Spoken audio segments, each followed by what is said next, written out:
Today is October 20th, 2022, and this is the Professional Services Committee meeting for ALCOSAN. And we will begin with a roll call. Ms. Prater? Well, you're on mute. At least we can't hear you anyway. That's muted. That shows you are unmuted, but we can't hear you.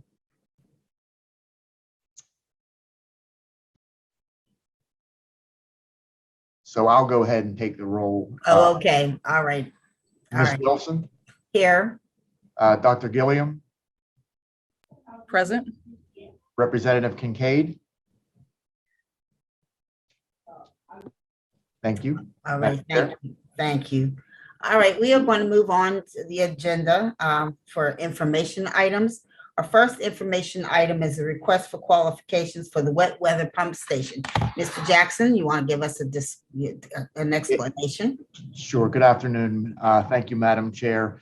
So in the long line of projects, at least from a plant construction, we've had North End, we've had cranes out there on the East Head Works. Recently, it was a CSO bypass. This wet weather pump station, it might be the crown jewel of all the projects that we do here. It certainly will be the most expensive. It likely will get the most attention from the professional services community. And from the perspective of the contractors, it's not often that you get to be part of a 150-foot deep pump station being constructed, not only regionally, but nationally. So this project will marry up everything that we're doing at the plant and also tie in a lot of the things with the tunnel. The tunnel will ultimately discharge to the station, and without stealing all of our thunder, I will pass it over to Director of Engineering and Construction, Kim Kennedy. Thanks, Doug. You stole a lot of thunder. That's okay. So this is the next to the last actually project that needs to be designed for the full wet weather plant expansion. Over here, we've been working on this wet weather pump station concept for a long time. A lot of our projects to date have been to free up the area around the location where the pump station is going to be located, which will be on our campus. So it's probably at about a 20% design phase right now through the work that the wet weather plant expansion program manager has done. And we're ready to go out for the RFQ for a final design team. The RFQ should be released in November. It will be released in November for an award the first part of next year. And then we're looking to bid the project in conjunction with the Ohio River Tunnel separately, but they have parallel paths in 2024, and it needs to be in service and started up in 2029 with the ORT. So we're looking forward to moving this one along. Thank you. All right, our second agenda, information item is another request for qualification for the construction management services for contract 1763 access shafts near A40 and the M49 interceptor junction. Mr. Douglas. Thank you, Madam Chair. So when we come looking for construction management services, that usually means the design is pretty close to being done, or in a position where we need folks to oversee the construction. So it's been a while since we've talked about even what an access shaft is and what we use it for, but I'll let Mike Lishta, our Director of Regional Conveyance, give you a little bit more insight. Mike? You're muted, Mike. There you go. Yeah, thank you, Doug, Madam Chair.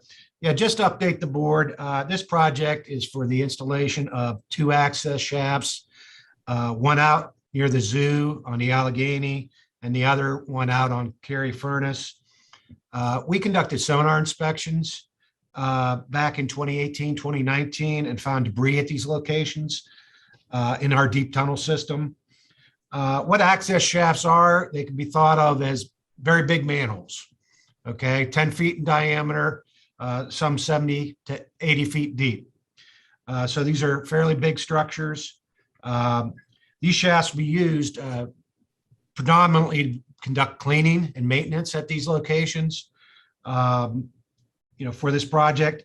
Our intent is to follow up with a cleaning contract or some maintenance contracts after these are installed. We're currently at 60% design on these access shafts, and we need to bring a CM on board to oversee the construction of these shafts. And we're anticipating bidding the project early next year. Thank you. Pretty clear. All right, we're going to move now to action items. Item A is a motion to recommend a service authorization to Gannett Fleming for an amount not to exceed $294,553 to perform the scope of services for capital project S-472, which is the miscellaneous tank and demolition project. Mr. Jackson. Madam Chair, back in September, if you recall, not that long ago, we came to the committee and the board looking for authorization to begin negotiations with Gannett Fleming for this project. This is one of those projects where things are in the way of the wet weather pump station. And with regard to a little bit of the scope and the negotiation, I will ask Kim Kennedy again to speak to this. Thank you, Doug. So yes, after the September board meeting, we opened up the Gannett Fleming's cost proposal and started our negotiations with them. This project is important for a couple reasons. We need to free up the space for the future wet weather pump station, but we also have some tanks that just need to either they're no longer in use, or they need to be resized for more appropriate size for our existing use. So we're pretty excited about this, getting this one moving forward. It'll really kind of clean up some spaces that need to be cleaned up. Like I said, it's miscellaneous, so it's a little all over the place, but we are happy with this fee. I think that the negotiations are very successful, and we recommend moving forward. Thank you. Any questions, Dr. Gilliam? None from me. Okay, then could I ask for a motion? So moved. Second, all in favor? Aye. Aye. Motion carries. We'll move on to item B is a motion to recommend the modification of service authorization 378 to Grant Thornton for work associated with the J.D. Edwards system upgrade for an additional 6 months, no cost extension of services. Mr. Jackson. Madam Chair, Kim and Mike aren't the only ones that are needy. Finance and accounting also have needs. And I will ask our Director of Finance, Karen Fantoni, to speak a little bit to what the ask is here, but also to give a little bit of an update on what the J.D. Edwards system is, why we're doing it, and maybe a little bit on the progress of where things are. Thank you, Mr. Jackson. Good afternoon, Madam Chair, Dr. Gilliam. Yes, accounting is needy. We don't come to you quite as often as some of the other directors, but we're quite mighty and vocal. Our J.D. Edwards program, that is, we are using it today, is 28 years old, or I should say 28 years young. And it is still, for the most part, working. We did get authorization last fall to upgrade because it will no longer be supported as far as the tax reporting for the employees' tax forms for the W-2s at year end. So that is why we came to you last year. We started this process back in the spring. And like everybody else, we've had some delays due to COVID. We have a project manager and 3 main contacts, one that handles our payroll, one that's been working on accounts payable and just our general accounting systems, and then one that is working with payroll. And all 3 of them have had health issues in the past year. So they've all been out for periods of time, no problems on their own. It's not the consultant's fault or anything like that, but the system has been delayed. We are actually in a pretty good position. We probably could go live before the end of the year. However, I made the call that I really don't want to try to put a new system in and turn the key right before year end. Anyone who's been through our year end reporting knows how tight our close is. Within 3 weeks after December 31st, I'm preparing full accrual financial statements. So, and then the audit typically starts the first week in February. So quite frankly, because we could not get it done in October, we elected to delay the go live date till mid-February. We're hoping to go live right around President's Day. That gives them a 3-day weekend to get all the data transferred over. But again, we've been very happy with the consultant. Grant Thornton has been very accommodating. They're not asking for any additional money at this point in time. That's not to say never is never, but our ask right now is just for a time extension that will take us up through the end of the first quarter of 2023. We're very excited about this new program. It's the same system. It's just shinier, newer, and Windows-based as opposed to our green screen. So if you really want to have a deep dive into this, I'll be more than happy to take you through my green screen any day. So and this will get rid of my green bar paper. So yes, we're very happy. So any questions, I will be more than happy to take those. So moved. Second, all in favor?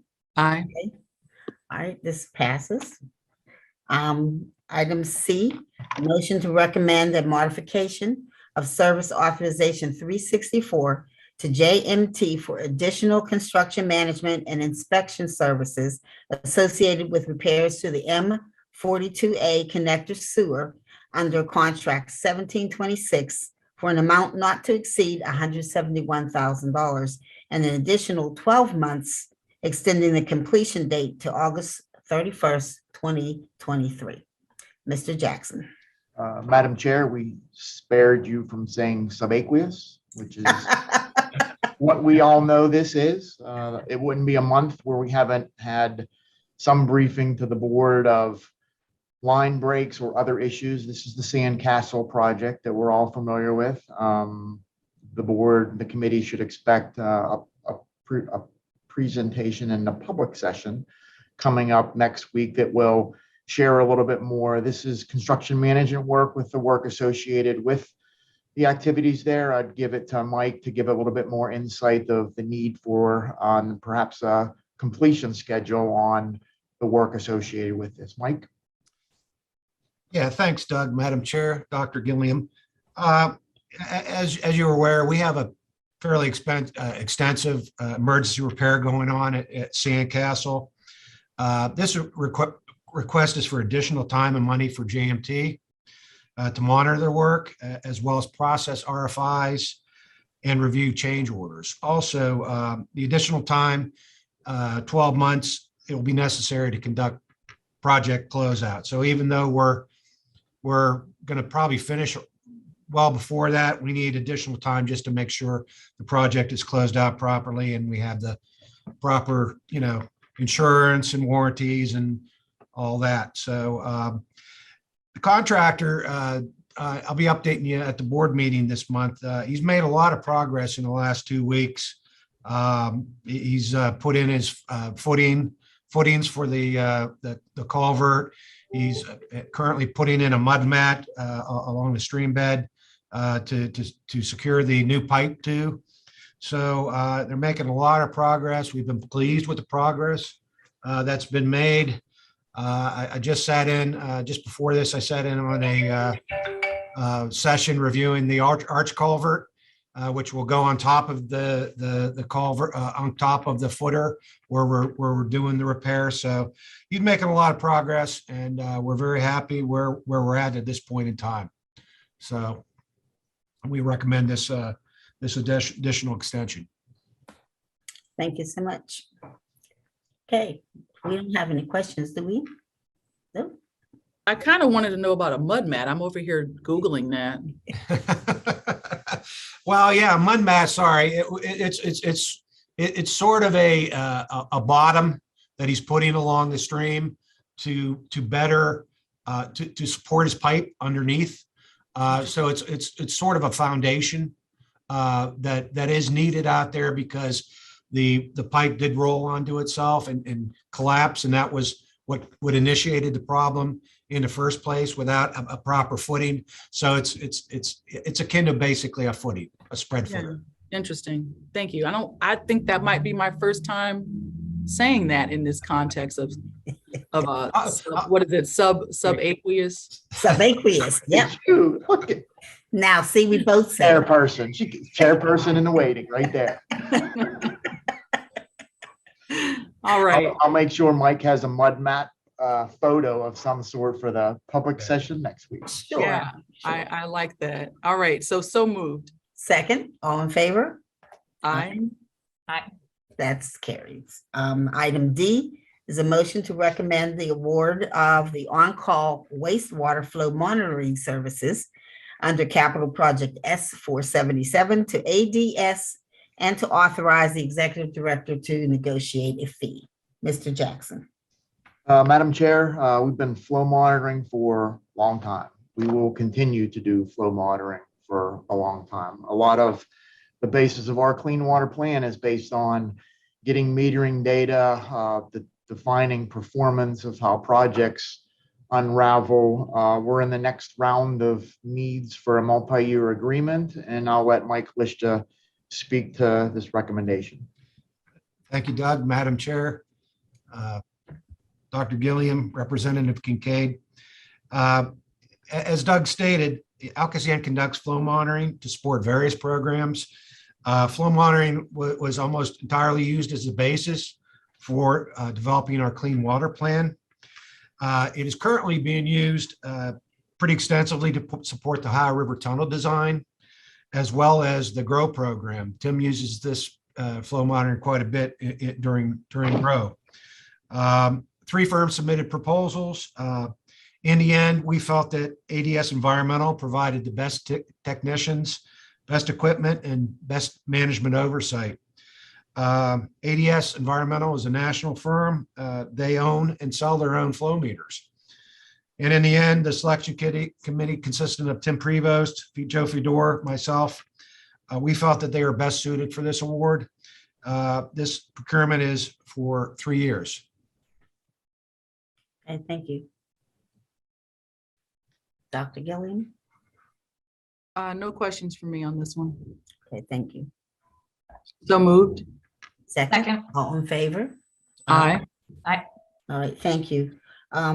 These 4 items will be recommended to the full board at our board meeting next week on October 27th for further action. I ask, do we have any new business this week? Madam Chair, we do not. Okay, well then, thank you all for your participating in today's meeting, and we will adjourn. Our next Professional Services Committee meeting will be November 14th. All right, Thank you bye all. all. Have a great day, the rest of the day. Likewise.